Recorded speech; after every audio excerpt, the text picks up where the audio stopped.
Hello दोस्तों, स्वागत है आप सभी का हमारे चैनल बोर्ड मैथ सॉल्यूशन पे। आज हम लोग साइंस का क्लास 10th का मोस्ट वीवीआई ऑब्जेक्टिव क्वेश्चन करने वाले हैं। और ये क्वेश्चन जो हम लोग आज करेंगे वो आपका जो 20 फरवरी को जो साइंस एग्जाम है उसमें इस क्वेश्चन जितना भी हम लोग करेंगे उसमें से 50 से 60% क्वेश्चन एज इट इज आ सकते हैं। इसलिए आप लोग इस वीडियो को पूरा एंड तक देखिएगा और अपने साथ एक नोटबुक और एक पेन लेकर के भी जरूर बैठिएगा, ताकि जो जो क्वेश्चन हम यहाँ पे कराएं उसको आप लोग अपने नोटबुक में नोट कीजिए और कितना क्वेश्चन सही हो रहा है कितना क्वेश्चन गलत हो रहा है उसका आप लोग को अंदाजा लगेगा। ठीक है। और अगर हम आपको हमारा वीडियो आज का अच्छा लगे तो जरूर लाइक कीजिएगा हमारे वीडियो को और चैनल को सब्सक्राइब कीजिएगा और अपने दोस्तों के साथ जरूर शेयर कीजिएगा। ठीक है। मोस्ट वीवीआई ऑब्जेक्टिव क्वेश्चन हम लोग करने वाले हैं आज। वीवीआई ऑब्जेक्टिव क्वेश्चन आज हम लोग करने वाले हैं। 20 से 25 क्वेश्चन होगा हमारा। तो चलिए आज के वीडियो को स्टार्ट करते हैं। हमारा सबसे पहला क्वेश्चन है, निम्न में से कौन सा पदार्थ लेंस बनाने के लिए प्रयुक्त नहीं किया जाता है। ठीक है। निम्न में से कौन सा पदार्थ लेंस बनाने के लिए प्रयुक्त नहीं किया जा सकता है। ठीक है। देखिए, ये हम लोग ने जितना भी क्वेश्चन आज लिया है सब मोस्ट वीवीआई क्वेश्चन। देखिए आप लोग, ये पिछले साल पूछा भी है, मतलब प्रीवियस ईयर क्वेश्चन में 12 में और 17 में पूछा भी गया है। तो ऐसे क्वेश्चन का जो रिपीट होने का जो चांस है इस बार बोर्ड एग्जाम में वो बहुत ज्यादा है। इसलिए आप लोग इस क्वेश्चन को जरूर से जरूर करके ही जाइएगा। ठीक है। तो क्वेश्चन हमारा पूछा है कि निम्न में से कौन सा पदार्थ लेंस बनाने के लिए प्रयुक्त नहीं किया जा सकता है। तो कौन सा पदार्थ है? जल तो बनाने के लिए प्रयुक्त किया जा सकता है, कांच भी प्रयुक्त होता है, प्लास्टिक भी होता है, मिट्टी नहीं होता है। तो हमारा आंसर क्या हो जाएगा? सही डी हो जाएगा। पूछा है नहीं होता है। ठीक है, नहीं होता है तो हमारा आंसर डी हो जाएगा। अगला क्वेश्चन हमारा 2 नंबर क्वेश्चन, एक उत्तल लेंस की क्षमता 1 डायोप्टर है तो उस लेंस की फोकस दूरी क्या होगी? अगर एक उत्तल लेंस है उसकी क्षमता 1 डायोप्टर है तो उस लेंस की फोकस दूरी कितनी होगी?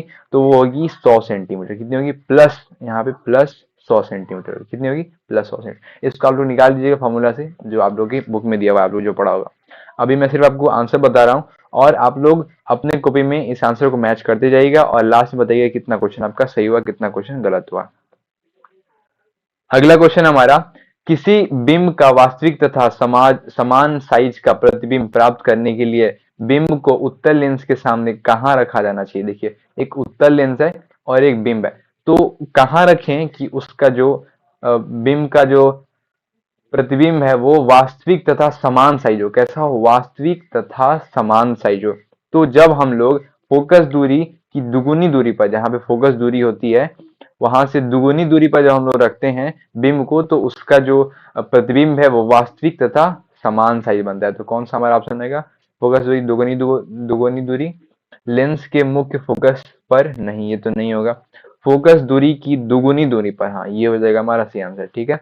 जब भी हम लोग किसी बिंब को उत्तल लेंस के फोकस दूरी की दोगुनी दूरी पर रखते हैं तब उसका जो प्रतिबिंब है वो वास्तविक और समान साइज का बनता है। ठीक है।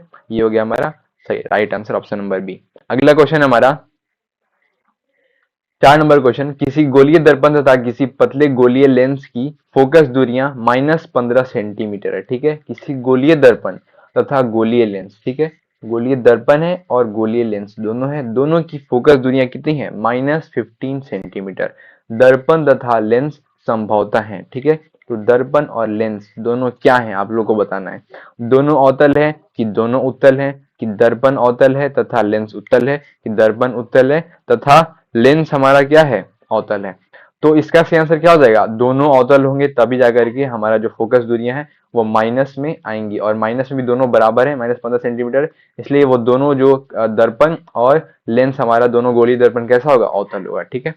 अगला क्वेश्चन हमारा, प्रकाश के अपवर्तन के कितने नियम होते हैं? प्रकाश के अपवर्तन के नियम पूछाते हैं। ये क्वेश्चन तो हर साल रिपीट होता है। ठीक है। तो प्रकाश के अपवर्तन के कितने नियम होते हैं? तो 2 नियम होते हैं, सबको पता होना चाहिए। और परावर्तन की भी कितने नियम होते हैं? 2 नियम होते हैं। अगला क्वेश्चन हमारा देखिए, मैंने बोला था ना हर बार रिपीट होता है। देखिए 12 में, 15 में, फिर 15 में 2 बार, फिर 20 में, फिर 21 में, ये हर साल रिपीट होता है। तो इस क्वेश्चन को आप लोग जरूर बना के जाइएगा। तो क्वेश्चन क्या है हमारा? प्रकाश के परावर्तन के कितने नियम है? अभी मैंने बताया था कि प्रकाश के अपवर्तन के और परावर्तन के दोनों के 2 नियम है। कितने नियम है? 2 नियम है। ये तो क्वेश्चन है कि पक्का आएगा तो आएगा आप लोग के बोर्ड के एग्जाम में। ठीक है। अगला क्वेश्चन हमारा 7 नंबर क्वेश्चन, सरल सूक्ष्मदर्शी में किसका उपयोग होता है? सरल सरल सूक्ष्मदर्शी में किसका उपयोग होता है? ठीक है। तो अवतल दर्पण का होता है या फिर उत्तल दर्पण का, अवतल लेंस का या फिर उत्तल लेंस का। तो सरल सूक्ष्मदर्शी में उत्तल लेंस का उपयोग होता है। किसका उपयोग होता है? उत्तल लेंस का उपयोग होता है। हमारा सही आंसर ऑप्शन नंबर डी हो जाएगा, उत्तल लेंस। अगला क्वेश्चन हमारा 8 नंबर क्वेश्चन, किसी माध्यम के अपवर्तनांक का मान क्या होता है? किसी भी जो माध्यम होता है, कोई भी माध्यम हो आपका, उसका अगर आपको अपवर्तनांक निकालना हो तो उसका मान क्या होता है? Sine i by sine r होता है। Sine i by sine r होता है, ठीक है, sine i by sine r. तो हमारा सही आंसर हो जाएगा option number A, sine i by sine r, ठीक है। अगला क्वेश्चन हमारा 9 नंबर क्वेश्चन, एक उत्तल लेंस होता है। अब देखिए उत्तल लेंस के बारे में पूछा जा रहा है कि वो कैसा होता है। सभी जगह समान मोटाई का होता है। क्या सभी जगह उत्तल लेंस समान मोटाई का होता है? नहीं। बीच की अपेक्षा किनारों पर मोटा होता है। बीच की अपेक्षा किनारों पर कैसा? मोटा होता है? नहीं। उत्तल लेंस तो बीच की अपेक्षा किनारों पर कैसा होता है? पतला होता है। बीच में मोटा और बाद में पतला होता है।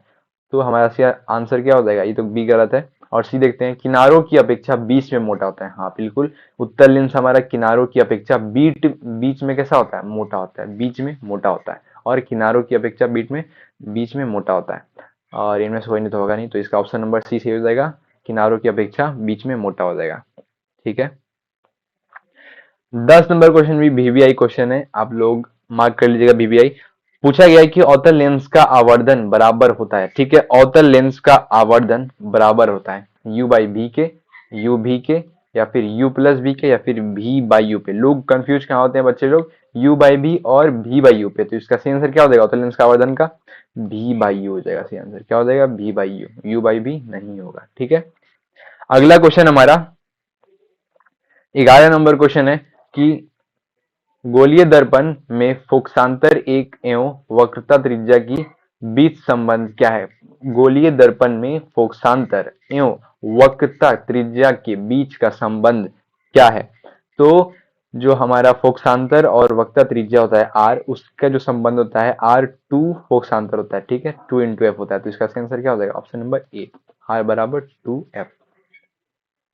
अगला क्वेश्चन हमारा 12 नंबर क्वेश्चन बोल रहा है कि निर्गत किरण एवं अभिलंब के बीच के कोण को क्या कहते हैं? निर्गत किरण जो आया और अभिलंब उसका जो है उसके बीच के कोण को क्या बोलते हैं?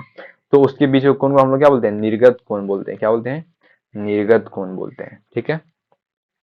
अगला क्वेश्चन हमारा 13 नंबर क्वेश्चन, 1 मीटर फोकस दूरी वाले उत्तल लेंस की क्षमता क्या होगी? 1 मीटर फोकस दूरी वाले उत्तल लेंस की क्षमता क्या होगी? तो एक डायोप्टर होगी, एक डायोप्टर, ठीक है। यहाँ पे ऐसे भी सवाल पूछ सकता है कि 100 सेंटीमीटर, ठीक है, 100 सेंटीमीटर फोकस दूरी वाले उत्तल लेंस की क्षमता क्या होगी? तो एक डायोप्टर। और अवतल लेंस की पूछ दे तो -1 डायोप्टर, ठीक है। तो यहाँ पे ऑप्शन नंबर डी आपका सही आंसर हो जाएगा, ठीक है। अगला क्वेश्चन हमारा 14 नंबर क्वेश्चन, किसी अवतल दर्पण द्वारा काल्पनिक सीधा तथा आवर्धिक प्रतिबिंब बनता है जब वस्तु स्थित होती है, ठीक है।